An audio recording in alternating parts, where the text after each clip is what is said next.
Awal sebelum COVID, saya coba dengan teman-teman di Jakarta, bagaimana kita belajar. Nah, saya belajar sempat kurang lebih 3 hari waktu itu dengan Abah Nasruddin yang terkenal. Oh, saya tahu itu, Bang Ya. Nasruddin tuh. Yang Ya. airnya diminum itu, Pak ya? Ya, itu salah satu saya udah coba soalnya airnya diminum. Bapak sendiri nyoba itu airnya? Nyoba. Nah, awal-awalnya saya membuat olahan ini adalah cikal bakalnya dari harga Jual lele segar. Harga jual lele segar yang diambil sama pengepul belum sesuai dengan harapan begitu ya.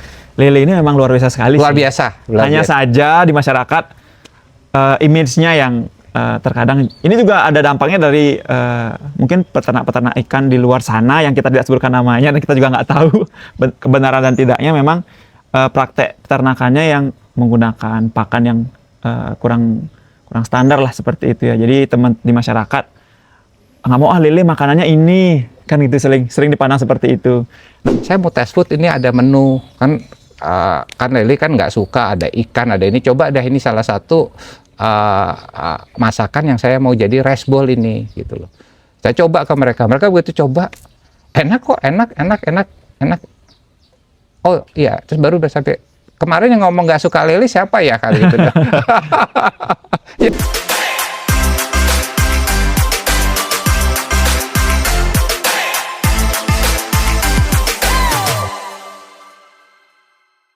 Halo Sobat Bruters, kembali lagi di BBC Podcast, Bincang Bisnis Kreatif bersama saya Nyomandira Prayasa.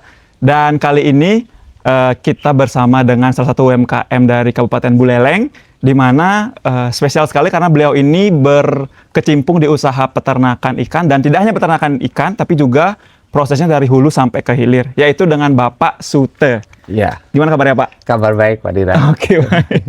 Bisa diceritakan sedikit dulu Pak, Pak Sute ini usahanya kan di sektor perikanan. Nanti gimana sih awal mulanya ini bisa seperti ini Pak? Apakah dari awal sudah berpikir dari hulu ke hilir ini, atau di awal saya mau budidaya dulu aja deh gitu? Gimana Pak? Ya, terima kasih Pak Dira.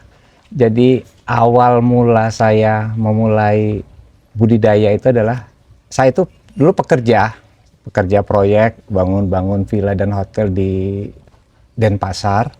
Sebagai pengusaha lah kurang lebih, sampai sebagai pegawai juga. Tercetus kalau saya ke Bali sebagai anak Bali, keluarga di Sudaji, desa Sudaji, saya berpikir kalau saya pulang kampung ini apa kegiatan saya? Selain saya mesti ngayah di Sudaji, apa yang akan saya lakukan? Saya coba survei dulu, kurang lebih hampir 3 tahun saya survei market, kira-kira potensi apa di Bali yang bisa saya ambil untuk usaha setelah saya pulang. Jadi di kampung saya di desa Sudaji ini dulu kan awalnya terkenal dengan padi Sudaji. Oke. Jadi dari sana saya akan coba apa ya di sini potensinya. Jadi saya survei selama 3 tahun untuk melihat marketnya apa, sampai akhirnya tercetus, yuk coba lele kayaknya menarik ini. Oke. Cuma dari hasil survei saya lihat bahwa potensi lele itu kok pasarnya saya survei ke lalapan saya lihat stok lele kosong, stok lele kosong. Sampai akhirnya coba, ya udah saya akan coba lah dari ini berbudidaya untuk lele. Awalnya itu, tapi bukan untuk di pembesaran, tapi bermain di pembenihan. Karena potensi hasil survei ada potensi bibit, kebutuhan bibit untuk wilayah Bali pada saat itu adalah hampir dikatakan dari luar Pulau Bali. Oke. Di awal sebelum COVID, saya coba dengan teman-teman di Jakarta, bagaimana kita belajar. Nah, saya belajar sempat kurang lebih 3 hari waktu itu dengan Abah Nasruddin yang terkenal. Oh, saya tahu itu, Bang Ya. Nasruddin tuh. Yang Ya. airnya diminum itu Pak ya? Ya, itu salah satu saya udah coba soalnya airnya diminum. Bapak sendiri nyoba itu Nyoba. airnya? Itu viral sih itu Pak. Saya nyoba karena memang pada saat itu waktu belajar di Abah Nasruddin, begitu udah selesai dia cuma bilang, kalian sebagai pembudidaya lele pernah merasakan nggak air lele? Air kolamnya Air lah. kolam lele. Kita pertama kali melihatnya cukup Kotoran ini. Pasti sih. Ini airnya udah 7 tahun ini lebih. Nggak Tidak diganti pernah itu? diganti. Oke. Dia kasih contoh. Diambil, diminum 1 gelas. Hmm. Kita semua menyaksikan. Semua yang alumni Abah Nasruddin harus mencoba ini kan. Terus gimana? Apa yang terjadi, Pak? Apa yang terjadi? Semua dikasih gelasnya. Oke. Karena apa suhunya Abah sendiri almarhum Abah Nasruddin itu minum 1 gelas, Iya. kita pun coba. Muridnya minum 5 gelas enggak? Enggak, saya coba sedikit. Memang tidak ada rasa, jujur tidak ada rasa. Warnanya kan kita tahu lah ya. Warnanya, tapi itu mengandung klorofil dia. Oke, karena banyak alga. Alga, hijau. iya. Karena itu juga untuk kesehatan pernah diriset juga oleh Oke. dari IPB katanya. Mengandung apa aja dan memang bisa untuk kesehatan saat itu. Cuma melihat prosesnya bahwa airnya seperti itu ya kita awal-awalnya juga Iya, betul. dan terbukti memang kualitas air yang sehat membuat ikan lelenya menjadi juga sehat. Ini awalnya itu terjadi. Saya belajar, akhirnya saya coba untuk mulai pertama kali bermain di pembenihan sampai pembesaran. Awalnya itu. Setelah buat benih, saya coba sama masyarakat di sana. Saya perkenalkan, yuk saya kasih bibit Ini di Sudaji. di Sudaji. Oke. Saya kasih bibit, saya coba, saya kasih 100, yuk sekalian. Nah terjadilah COVID. Oke. COVID, sudah saya tetap akan jalan dengan kondisi itu. Saya lama hampir setahun di sini karena nggak bisa balik ke Jakarta. Nggak bisa pulang ke Jakarta. Saya di sana berbudidaya pembenihan lele sampai siap untuk dipanen. Siap jual. Siap jual. Pada saat itu masyarakat di sana kurang begitu berminat dengan lele. Tapi akhirnya saya Konsumsinya atau usahanya? usahanya. Oke. Karena melihat kurang berpotensi lah. Karena tidak ada yang serius, akhirnya saya coba kembangkan benih-benih ini sampai akhirnya bisa panen sampai pembesaran, diterima oleh pasar Banyu, pasar becek itu kurang lebih pasar becek yang di di Ponorogo ya. Ya, Di Ponorogo ya. Di sana saya coba masuk setiap pagi, tapi start jam 4 pagi, masuk 40 kilo, 60 kilo, Oke. diterima pasar, habis. Itu Besok- pembelinya langsung masyarakat atau pengepul, Pak? Yang di sana yang punya lapak-lapak itu. Oh, jadi Bapak yang sudah jualan ikan, ada yang ditawarin ke sana. Iya, Berarti ya Bapak jual ke pedagang ikan. iya pedagang ikan. Pada Nanti saat bareng lah itu. sama ikan laut dan Iya, lain sebagainya. cuma satu-satunya di sana lele. Oke. Dan Hidup memang lagi, Pak ya? hidup kita kasih 22.000. Waktu itu diambilnya sama pedagangnya 22.000. Kirim jam 4, jam 7 sudah habis. Besok minta lagi.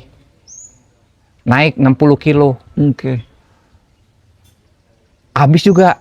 Telepon lagi, bisa nggak besok dikirim? Wah, kita nggak punya stok nih, kata begitu. Karena kan lele perlu waktu untuk tumbuh, Pak ya. Iya, kita nggak punya stok, udah habis. Dikira Karena langsung sebetulnya lahir. cuma mau tes market aja gitu loh, Oke, coba. Sampai masih tahu sama petani-petani yang lain, ini loh sudah ada market yang bisa ditampung pada. Oke. Karena kebutuhan saya nggak bisa penuhi, akhirnya isilah dari luar Bali untuk masuk nampung di sana. Oke. Jadi sudah mulai saya stagnan, sampai akhirnya bergerak juga untuk pembesaran, tidak cukup kolamnya, akhirnya saya coba kembangkan di mana saya harus cari tempat. Kebetulan ada lahan di sini, di Panti Penimbangan, saya coba buat kolam pembenihan sampai pembesaran. Yang kolamnya itu ada di belakang sama di sebelah selatan. Ya, Totalnya ada berapa, Pak? 44 kolam, 44 kolam, per kolam ukuran 2 kali 5. 2 kali 5. Oke. Ya. Kalau dari kapasitasnya sendiri, Pak, satu kolam itu isi berapa? Satu kolam itu saya kalau biasanya isinya 1.500 per kolam. 1.500 per Tapi kolam. kalau awal-awal saya isi 1 meter persegi itu 100 ekor. Berarti awal-awal berapa itu, Pak? Awal-awal kurang lebih saya ambil sekitar 10.000 saya tebar. 10.000 ekor. Total ya, untuk semua kolam ya? Untuk Oke. semua kolam. Kalau sekarang lebih dari berapa ini, Pak? 50.000 lebih ya? Ya kurang lebih. Cuma sekarang kan saya buatnya siklus untuk panennya. Betul, supaya nggak langsung Ya, panen karena raya. awal-awal itu diambil sama pengepul dari Denpasar, ambil kurang lebih sekitar hampir 1 tonan lah diambil. Terus begitu Satu panen, kali siklus ya ya? 1 kali siklus, sudah gitu kosong, nunggu lagi. Iya betul. Nunggu lagi 3 bulan, wah nggak bisa nih kalau kayak gini, nggak bergerak akhirnya. Karena diambil sama pengepul. Nah, awal-awalnya saya membuat olahan ini adalah cikal bakalnya dari harga. Harga jual lele segar. Harga jual lele segar yang diambil sama pengepul belum sesuai dengan harapan. Begitu dari luar daerah masuk, harganya Anjlok. anjlok. Iya. Begitu Berapa pasar- range-nya Pak, harga Pak? Range-nya antara 20.000 sampai 22.000. Berarti mirip-mirip lah ya sama di pedagang ya sebenarnya? Ya, ya. 20.000. Kalau seperti ini buat pikiran saya, nggak punya nilai tambah ini. Betul. Apa yang membuat kita harus berpikir mempunyai nilai tambah? Kalau saat ini kita diatur sama pengepul harganya. Begitu panen dari luar Bali masuk, harga sudah tidak stabil akhirnya. Kasihan petaninya. Akhirnya saya coba berpikiran, ya udahlah kita mulailah coba buat olahan. Makanya saya bilang saya punya tagline adalah lele naik kelas. Lele naik kelas dan Ya. ada di kemasannya sudah. Ya, lele naik kelas. Setelah ini saya coba mulai buat. Yang pertama adalah lele fillet dulu, di fillet, lele fillet, terus saya jual dengan Dalam packing bentuk segar atau beku Pak? segar, Segar langsung. segar. Saya cuma di packing dengan vakum. Di vakum, oke. Iya. Terus dijual. Lumayan banyak peminatnya, sampai akhirnya ada ibu-ibu dari sekolah TK untuk edukasi kepada kepada murid-muridnya untuk datang ke kolam. Oke. Untuk belajar pengenalan lele lah ya. Pengenalan lele dari produk-produk itu. Nah, dari sanalah awalnya akhirnya banyak pengembangannya. Oke. Berawal dari pengolahan di fillet saja sampai sekarang ini di depan kita sudah ada beberapa produk olahannya Bapak ya. Ya. Di sana ada abon, kemudian ada sambalnya juga Pak. Ya. Jadi ini ada daging lele berarti di dalamnya. Ya, ada daging lelenya Ada potongannya atau di blender atau enggak, gimana? potongan daging Potongan, lele. copin-copan itu ya? Iya. Terus ada juga kerupuk ikan lele. Jadi ini murni dari kulitnya sendiri Pak Ya. ya? Selain ini apa aja lagi produknya Pak? Ada kerupuk lele. Kerupuk lele itu ada campuran tepungnya? Ya. Oke, berbeda dengan ini ya? Ya. Oke. Saya juga dengar ada ikan asapnya. Ya. Oke, ada apa lagi Pak? Ada ikan asap, Banyak sekali olahannya soalnya. ada nugget lele, ada burger lele. Jadi itu yang akan dijual di rumah makannya? Ya. Dan betul. maksudnya yang sudah dijual di rumah Sudah makannya? jual makannya. Dan ada produk-produk di rumah makan itu ada menu-menu, ada resbo lele, Oke. katsu lele, sate lilit Dari lele? dari lele. Jadi semua untuk olahan adalah lele semuanya. Oke. Gitu. Jadi sebenarnya lele ini kan dipandang sebelah mata lah di masyarakat Bapak ya. Betul. Tapi kalau dari segi Pak Sute sendiri, bagaimana sih kandungan gizinya kah? Atau enggak dari apanya lah? Bagaimana sih lele ini memiliki potensi yang luar biasa sebenarnya Pak? Mungkin bisa dijelaskan supaya teman-teman ini tahu kalau lele ini luar biasa gitu. Nah, kalau dari potensi lele sebetulnya banyak sekali manfaatnya. Saya lihat literatur dari beberapa jurnal-jurnal mengandung omega 3. Omega 3, saya lupa apa ada itu yang utama omega 3, dan satu lagi yang menarik kalau lihat dari jurnal yang pernah saya baca, ada mengandung albumen dan kolagen. Di mana albumin ini kita tahu untuk penyembuhan luka Pak ya? Ya, saya pernah coba juga untuk dapatkan kolagennya. Jadi kolagen ini adalah dari tanpa sengaja sebetulnya saya dapat. Pada saat itu saya merebus tulangnya, terus keluar itu seperti gel-gelnya di atas gel-gelnya. Dan beberapa juga teman-teman pernah nyoba kalau habis luka, operasi, ada salah satu customer, dia untuk penyembuhannya lele dikukus, direbus. Terus? Dan prosesnya cukup cepat untuk itu loh. Dikukus, dimakan atau Iya, dimakan. Oke. Dikukus, dimakan buat itu. Jadi prosesnya cepat untuk penyembuhan. Ini yang saya dengar ya, karena saya sendiri dapat informasi ini kan dari customer yang udah pernah mencoba lele gitu loh. Tapi di literatur dan jurnal juga mengatakan itu. Jadi setelah ikan gabus masuk ke lele. Lele ini peringkat 2-nya Ya. dengan albumin albumennya. Tertinggi. Iya. Oke. Jadi selain omega 3-nya tinggi, tentu proteinnya tinggi, Iya. omega 3 tinggi, ada mengandung kolagen yang bagus untuk mungkin kesehatan kulit Bapak ya? Iya, Kesehatan iya, kulit, terus iya. albumin untuk penyembuhan luka. Jadi Iya. lele ini memang luar biasa sekali Luar sih. biasa. Luar Hanya biasa. saja di masyarakat image-nya yang terkadang ini juga ada dampaknya dari mungkin peternak-peternak ikan di luar sana yang kita tidak sebutkan namanya dan kita juga nggak tahu kebenaran dan tidaknya. Memang praktek peternakannya yang menggunakan pakan yang kurang standar lah seperti itu ya. Jadi teman di masyarakat nggak mau lele makanannya ini kan gitu, sering dipandang seperti itu. Nah kalau di Pak Sute sendiri bagaimana ini Pak terkait pakannya ini? Kalau dari saya menjaga untuk budidaya lele di kolam yang sekarang saya lakukan, yang saya kerjakan adalah saya tetap memegang prinsip bahwa lele yang sehat harus airnya yang sehat, pakannya yang baik. Jadi saya menghindari pakan alternatif, saya full pakanan dari pabrikan. Untuk saya sampaikan bahwa karena nanti akan mempengaruhi dari kualitas dagingnya, dari rasa dagingnya pun akan berbeda dengan pakanan yang diberi pakan alternatif, gitu loh. Ini saya udah coba, saya orangnya tidak senang bicara katanya, saya harus buktikan sendiri. Jadi saya harus buktikan sendiri bahwa apa yang disampaikan bicara katanya, kalau memang betul seperti itu, oke, baik. Tapi kalau belum, saya akan nggak lakukan gitu loh. Jadi ada pembuktian sendiri. Ya, jadi saya harus buktikan, tidak ingin bicara katanya, harus berani mencoba sesuatu supaya kita punya pengalaman di sana. Sehingga gitu. kualitas ini masih bisa terjaga lah, seperti lebih Betul. mudah juga kita menjaga kualitas. Betul. Oke. Terus lanjut lagi ke pengolahan tadi Pak, kita sambung sedikit. Bagaimana cara Bapak untuk menjaga keamanan pangan serta mutu dari produk-produk olahan Bapak ini? Pada saat itu saya sedang berpikir bagaimana saya buat beruntung saya waktu itu dapat bertanya pada saat ngurus NIB harus ada sertifikasi untuk IRTP-nya. ya IRTP-nya. Jadi saya dapat undangan untuk ikut seminar CPPOB. CPP ya, CPO sampai ketemu dengan Pak Dira pada saat itu kan Iya, gitu.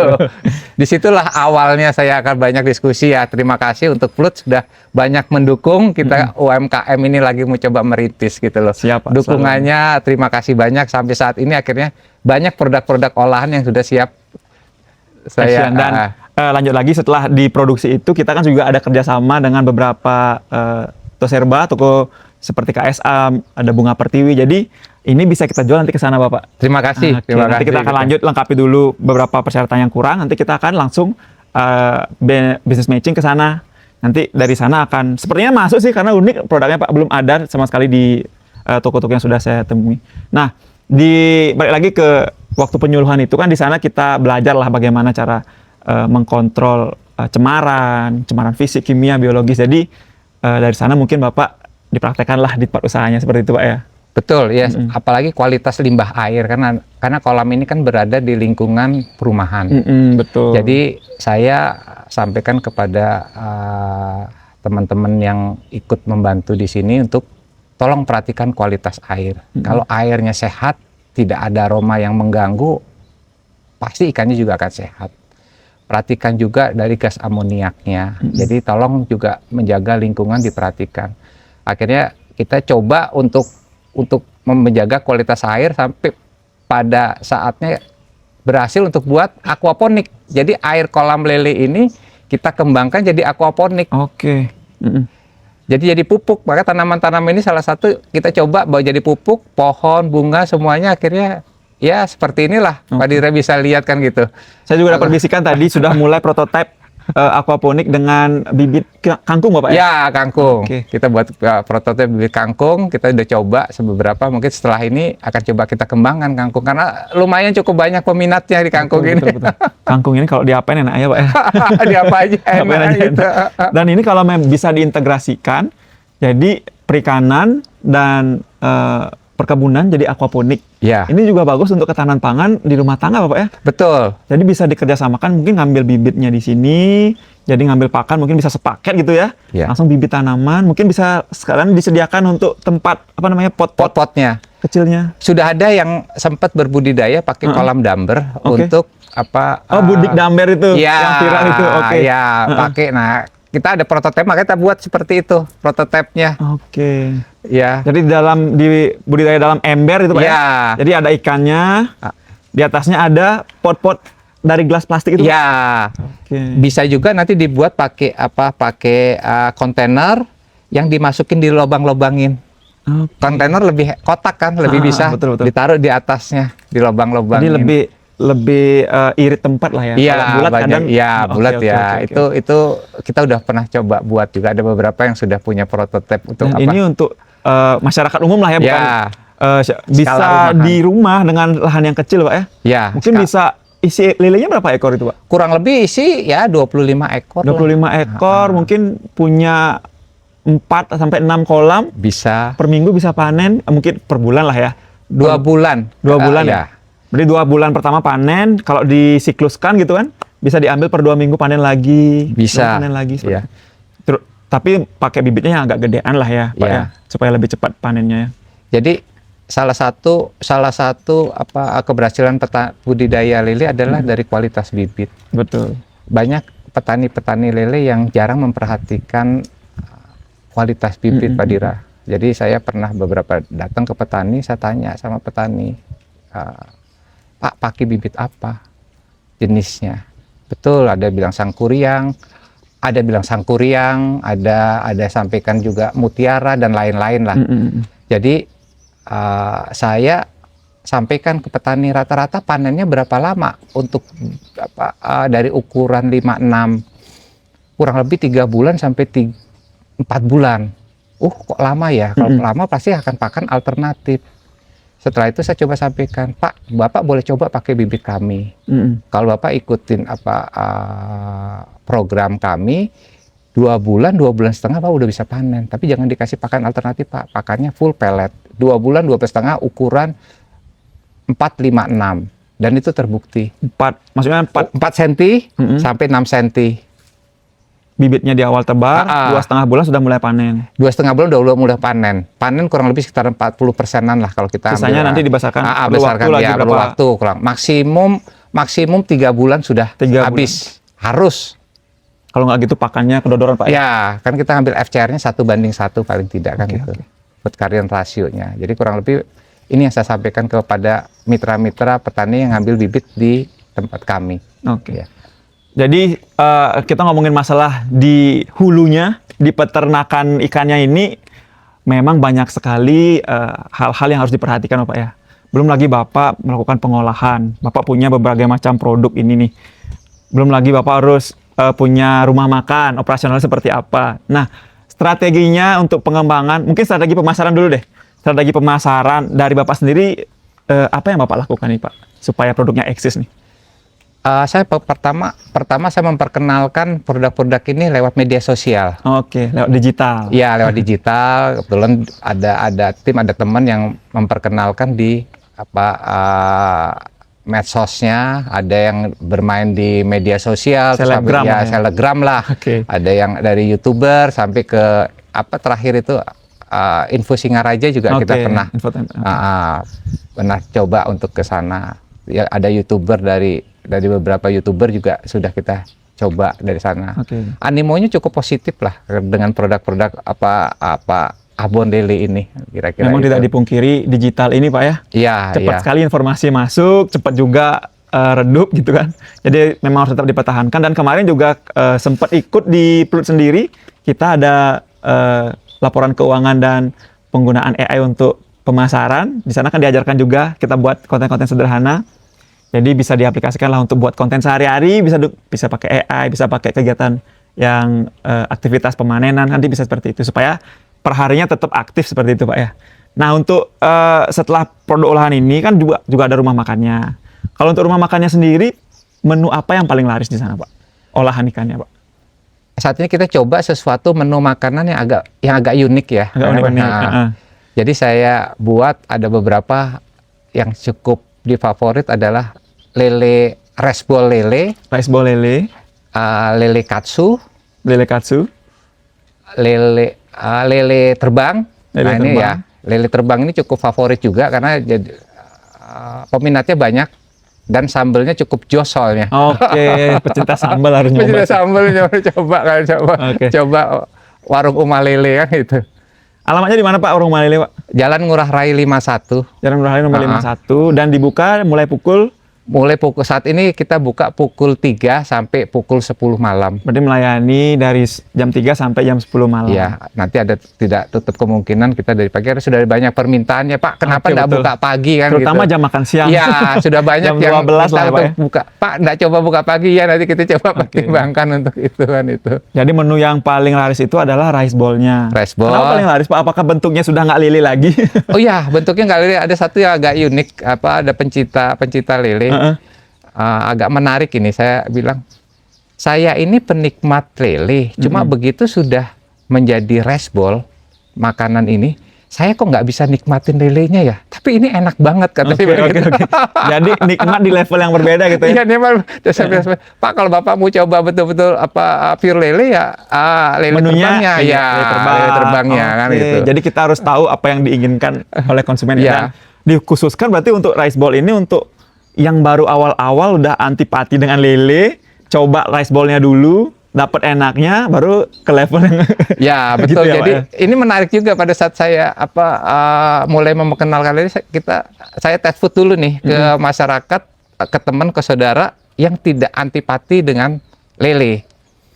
Jadi saya buat fillet, terus saya buat tepung yang saat ini yang dikenal dengan rice ball. Saya sampaikan ke mereka kemarin waktu ngomong kan nggak suka lele kan, ya. Iya karena pertimbangan A, B, C, D macam-macam lah. Iya. Akhirnya, Biasanya dari fisiknya sih itu Pak. ya begitu nyoba. Begitu nyoba. Ikan apa ini katanya. Kok ada yang bilang ayam, ada yang bilang ikan, menarik juga gitu. Oh jadi Bapak nggak bilang ini lele? Nggak bilang. Mereka test food aja? Saya Oke. bilang, saya cuma minta, tolong saya mau buat warung makan.